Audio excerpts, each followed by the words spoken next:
반갑습니다, 여러분. 2019년 3월 10일이네요. 3월의 두 번째 일요일이고요. 또 사순절 중 맞는 첫 번째 일요일입니다. 이미 여러분들 매체를 통해서 들어보셨을 거예요.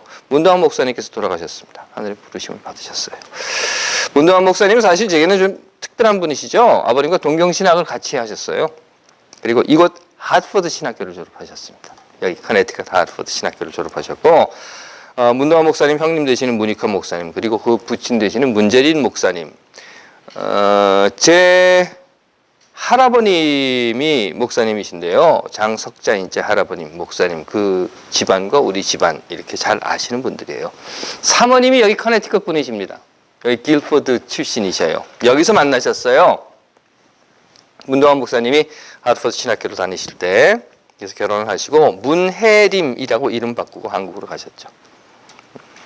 두레방이라고 하는 선교회를 시작하신 분이에요. 한국에 가셔서 지금도 그 활동을 하고 있는 선교회입니다. 미군 기지촌 성매매 여성 대상들을 해서 한 선교회. 박정희 전두환 때 목요기도회라고 하는 게 있었어요. 들어보신 분들 계실 거예요. 민가협, 그래서 민주화 실천 가족운동협의회. 가장 앞장서서 민주화 투쟁을 하셨던 분이 바로 이 사모님이십니다. 유명한 분이에요. 또 문도환 목사님 가정은 이곳 교회와도 관계가 있습니다. 지금 그 서원이가 한국으로 갔어요. 장례식 때문에.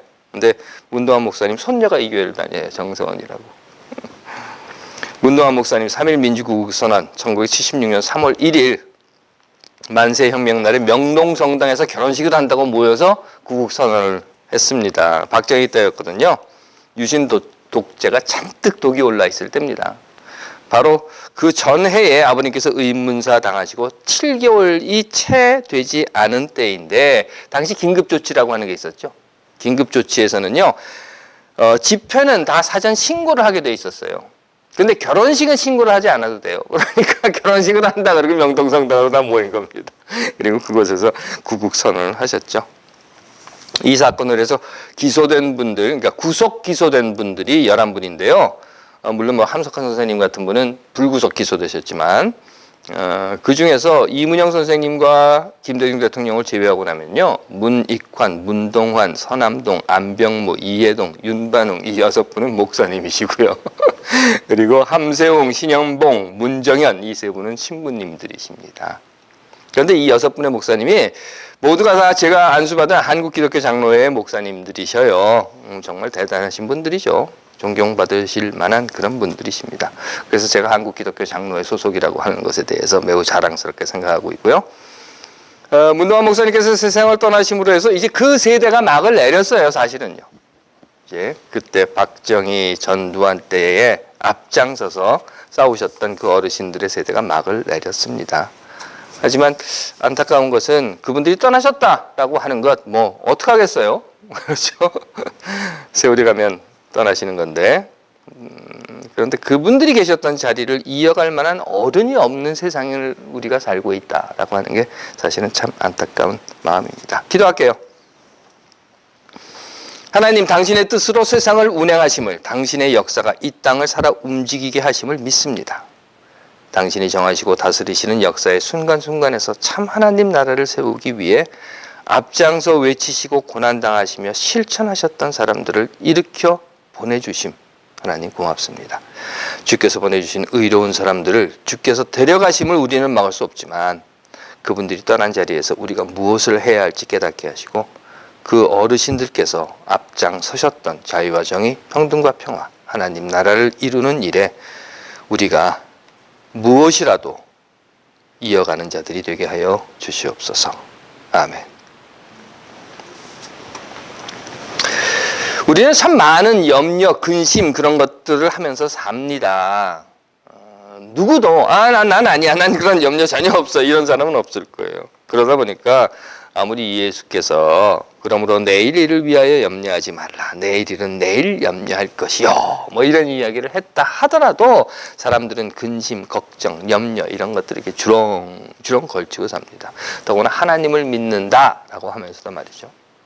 하지만 여러분들 한번 생각해 보세요. 내가 정말 하나님을 믿는다, 그리고 내가 하나님 안에 있다라고 하는 확신을 가지고 있다면, 아니 내가 정말 하나님 안에 있다라고 한다면, 글쎄요, 성서에 보시면 돌아온 아들에 대한 비유가 있습니다. 흔히 뭐 탕자의 비유 이런 거죠. 누가복음에 나오는 예수께서 들려주신 비유 중에 하나인데요. 잘 아시는 대로 둘째 아들이 뭐 재산 반 나눠줘 그래가지고 가지고 때를 써서 돈 싸들고 나갑니다. 물론 다 탕진을 하죠. 그리고 다시 돌아와요. 그러자 아버지가 맞아줍니다. 그런데 그 모습을 보고 있었던 큰아들이 이제 화가 난 거예요. 속에서 부글부글 끓어오르는 겁니다. 그러면서 뭐라고 얘기를 하는가 하면, 아니 나는 아버지하고 계속 같이 살았고 아버지 명령을 하나도 어긴 적도 없고 나는 아버지가 시키는 일을 다 했고 이 집안 살림을 내가 다 했고 뭐 가축도 쳤고 뭣도 했고 내가 다 했는데, 그런데 나한테는 뭐 이것저것 뭐 하다못해 친구들하고 같이 먹으라고 소 한 마리 잡아준 적, 아니 양 한 마리 잡아준 적이 없다가 저렇게 세상 다 탕진하고 돌아온 아들은 막 소 잡고 양 잡고 온 동네 사람들 다 모아가지고 잔치를 해주니 이게 무슨 일입니까? 하고 아버지한테 항의를 해요. 그러자 아버지의 이야기가 이겁니다. 아들아, 내 동생은 죽었다가 잃어버렸다가 우리가 다시 찾았어. 그러니 즐거워하는 거고 너는 항상 여기 있었잖아. 이게 다 내 거잖아. 그러니 죽었다가 돌아왔다고, 아니 잃어버렸다가 다시 찾았다고 생각한 이 아들, 네 동생에게 이렇게 해주는 것에 대해서 서운해하고 화내지 마라. 이거 다 네 거야 라고 이야기를 합니다. 우리가 하나님 안에 있다면, 우리가 하나님 안에 있다는 확신이 있다면 사실은 그런 염려와 걱정은 하지 않아야 합니다. 그런데요, 그렇지 않죠. 속상해하고 미워하고 서운해하고 화를 냅니다. 그러면서 불안해하고 염려하고 걱정을 합니다. 신앙이라고 하는 것은 삶이다. 제가 항상 여러분들에게 드리는 말씀이에요. 그런데 우리는 이 생각에서 약간 이렇게 구부러져 있는 부분들을 보게 됩니다. 왜냐하면 생활이라고 하는 단어를 신앙이라고 하는 것과 이렇게 분리를 해놓고 있다는 거예요. 물론 다른 부분에 있어서는 그것이 가능할 수 있을 겁니다. 예를 들면 이런 거죠. 학교 생활, 직장 생활, 가정 생활 이런 것이 있어요. 또는 뭐 군대 생활, 사회 생활. 그래서 왜 군대에서 갔다 오신 분들 벌 받은 거 기억나실 거예요. 사회에서는 안 그랬는데 내가 군대 와가지고 뭐 이런 얘기, 군대 생활, 사회 생활 이런 건 말입니다. 그 말은 학교에서는 이렇게 해야 하지만 직장에서는 이렇게 해야 하고 집에 가면 이렇게 살아야 된다라고 하는 모습, 또는 군대에서는 이렇게 해도 되지만 사회에 나가서 이렇게 하면 안 되라고 하는 것으로 글쎄요 이해될 수는 있을 겁니다. 그런데 그런 이해와 구도 속에 있다 보니까 우리는요, 믿음에 대해서도 이런 구도를 스스럼 없이 적용을 한다는 거예요. 그래서는 교회 생활, 신앙 생활이라고 하는 것을 만들어 놓고 교회 생활이라고 하는 것과 배치되는 교회 밖 생활이라고 하는 걸 만들어 놓습니다. 신앙 생활이라고 하는 것을 만들어 놓고 신앙 외 생활이라고 하는 것을 또한 만들어 놓고 구분 지어 놓는다고 하는 거죠. 하지만 교회 안에서는 이렇게 하고 교회 밖에서는 저렇게 하고, 믿는 사람에게는 이렇게 대하고 믿지 않는 사람들에게는 저렇게 대하고, 교회 안에서는 존경받는 신앙인이고 교회 밖에 나가서는, 또는 교회 안에서는 사랑이 차고 넘치는 교회 지도자이고 밖에 나가서는 이런 것은 사실은 없다는 겁니다. 아니 없어야 한다는 겁니다. 이명박이 풀려났다고 합니다. 소식 들으셨을 거예요. 그런데 풀려나서 한다는 소리가 종교 생활을 하니 목사의 접견을 허락해달라라고 했다는 겁니다. 종교인 이명박이에요. 종교 생활을 해야 돼요. 장로라고 하던데. 그러면 사기꾼 이명박은 뭐예요? 결국 종교인, 기독교인으로서의 이명박이 있고 사기꾼 그리고 국정을 농단한 이명박이 또 따로 있다는 겁니다. 그 이야기는 두 개를 이렇게 분리해 놓고 있다는 거예요. 우리가 정말 하나님을 믿는다면 그건 잘못이에요.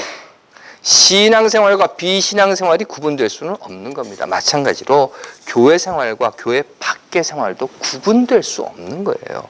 구분해서는 안 되는 겁니다. 그렇기 때문에 제가 여러분들께 늘 드리는 말씀이 이런 거죠. 여러분들이 있는 곳으로 교회를 가지고 가십시오 하는 거예요. 여러분들이 사시는 곳으로 교회를 가지고 가시고, 또한 여러분들이 지금 살고 계시는 그곳이 교회가 되게 하십시오 하고 말씀드리는 겁니다.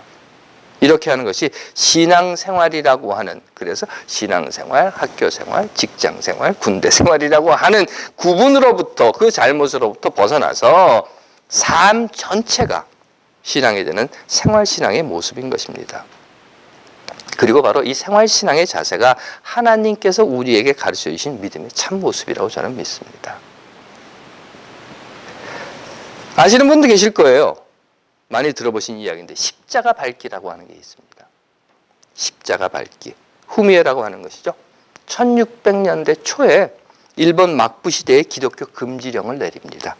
에도 막부가 기독교 금지령을 내리고 그 기독교 금지령에 따라서 기독교인을 색출하는 작업을 하기 위해 만든 것이 바로 이 후미에라고 하는 겁니다.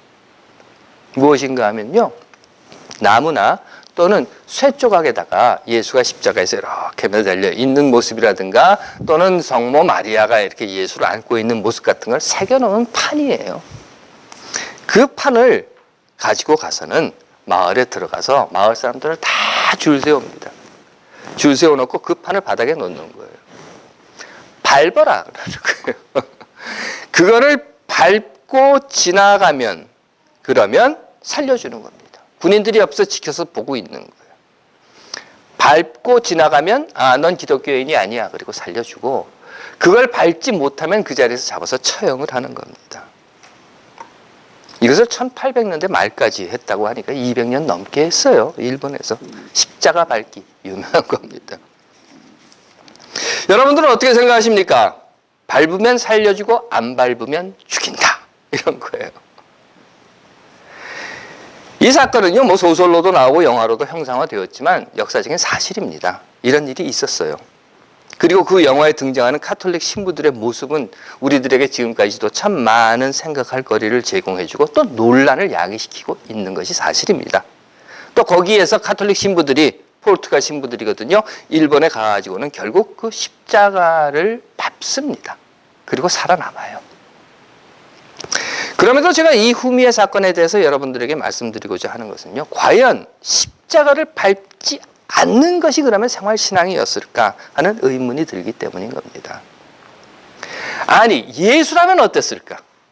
예수가 그 자리에 있었다면 그거 밟았을까? 안 밟았을까? 하는 생각이 드는 거예요. 하지만 그 당시 그 사람들은요, 후미에를 밟는 것을 배교라고 생각했어요. 그 예수상을 내가 발로 밟는 것은 내가 신앙을 버리는 것이다. 라고 생각을 했습니다. 그리고 후미에를 밟지 않는 것은 신앙을 지키는 일이다 라고 생각을 했던 겁니다. 그러면서 믿음을, 자신의 신앙을 삶으로 나타낸 방식이 그들에게 있어서는 후미에 밟기를 거부하고 죽음을 선택했던 겁니다. 하지만 진정 후미에를 밟지 않은 사람들이 염려하고 걱정했던 것은 무엇인가? 여러분들 한번 생각해 보십시오. 정말 후미에를 밟지 않았던 사람들이 염려하고 걱정했던 것이 배교, 내 신앙을 저버리는 것, 그것이었을까요? 저는 오히려 그 후미에를 밟지 않은 사람들의 행동이 자신의 믿음과 삶을 갈라놓은 것이었다라고 생각을 합니다. 그것은 뭔가 하면 믿음이 삶이 되는 것이 아니라 믿음의 삶과 세상의 삶을 구분시켜 놓고 둘 중에 하나를 선택해야 한다라고 하는 생각을 자기들 머릿속에 이렇게 구도로 만들어 놓았다고 하는 겁니다. 그 말은요, 저들은 이거를 밟고 내가 죽임을 당하면 천당 가서 영생을 얻어서 부활해서 예수 재림 뭐 이런 걸로 그냥 가버렸던 거예요. 그 말은 이 땅의 삶이 있고 죽어서 저기의 삶이 있다라고 하는 구분점. 여기서 죽으면 천당 가고 영생하고 부활하고 라고 하는 후미에 때문에 후미에를 밟지 않고 죽음을 선택했던 것. 그렇다면 여러분들 한번 생각해 보십시오. 믿음으로 산다, 믿음으로 살아간다, 믿음으로 살아있다라고 하는 것에 대한 질문에 그것이 답이 되겠는가 하는 겁니다. 결국 삶과 믿음이 구별된 신앙으로 저들은 난 이 세상 작별하고 저 세상 가서 잘 살 거야, 천당 가서 잘 살 거야 라고 갔지만 그러한 그들의 삶의 모습이 삶과 믿음을 분리시켜버린 것이 되어버리고 말았다는 겁니다. 왜? 믿음은 곧 이 땅에서의 삶이기 때문인 겁니다. 그래, 나는 후미에 밟지 않고 죽어서 천당 가지. 그러면 이 땅은 누가 하나님의 나라로 만드는가 하는 거죠. 다시 말씀드립니다. 신앙이란 삶입니다. 그러하기에 믿음은 결코 삶과 구분되거나 분리되어서는 안 됩니다. 만일 믿음이라고 하는 것이 삶과 분리된다면 그건 더 이상 믿음은 아닙니다. 내 삶이 믿음과 같이 가지 않는다라고 하면 그건 그저 철학이나 학문일 수는 있을 겁니다. 하지만 그건 신앙은 아닙니다. 그렇기 때문에 다시 말씀드립니다. 믿음은 삶에 살아있는 것, 살아가는 것, 살아오고 있는 그 사이에 행동하고 실천되어야 한다는 겁니다. 그러므로 우리가 정말 염려해야 하는 것은요. 무엇을 먹을까, 무엇을 입을까, 내일 일로 걱정함. 물론 해야죠. 하지만 그보다 후미에를 밟아야 해, 말아야 해 하는 것으로 염려하는 것보다 정말 내가 오늘 제대로 살고 있냐? 라고 하는 것으로, 내가 정말 예수처럼 살고 있냐? 라고 하는 것으로 염려하고 되돌아봐야 한다는 겁니다. 하나님께서 사랑하시는 여러분, 이제 너무 무겁게 느껴지는, 때로는 헛하고 다가오는 그런 주제로부터 벗어납시다. 나는 예수처럼 살고 있나? 헛, 이런 거 말고 우리 삶으로 돌아와서 우리 삶의 주제로 봅시다. 왜? 믿음은 곧 삶이라고 했으니까 말이죠. 그렇다면 이제는 우리에게 이렇게 물어보죠. 나는 아버지로 살고 있나? 나는 어머니로 살고 있나? 나는 아내나 남편으로, 교사나 학생으로, 이웃이나 친구로 살고 있나? 아니, 나는 정말 하나님께서 당신의 형상으로 지음받은 사람처럼 살고 있나? 하는 것. 사순절의 첫 번째 일요일입니다. 다시 돌아봅시다. 내가 정말 염려하고 걱정할 것은 무엇인가? 잘 살고 있나?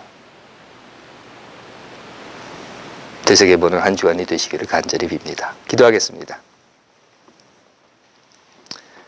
하나님, 당신께서 우리를 당신의 모습으로 만들어 주셨음을 믿습니다. 당신의 형상처럼 살게 하옵소서. 아멘.